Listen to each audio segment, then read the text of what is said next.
لكنها طريقة الكفار في التعامل مع آيات الحق، لا يقابلونها إلا بالتهم المعلبة، تهم جاهزة، سحر، كهانة، إرهاب إلى آخره من العبارات التي يقولونها، ولا يذكرون عليها دليلا ولا مبررا. وهذا من ضعف الباطل.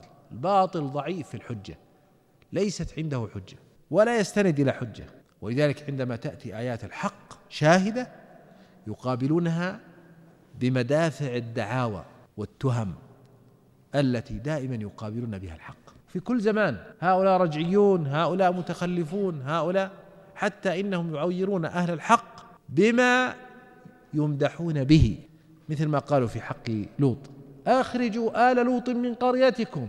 لماذا أخرجوهم؟ لأنهم يسرقون، أو لأنهم يزنون، أو لأنهم يكذبون؟ إنهم أناس يتطهرون، عيبهم ومشكلتهم الوحيدة أنهم يتطهرون.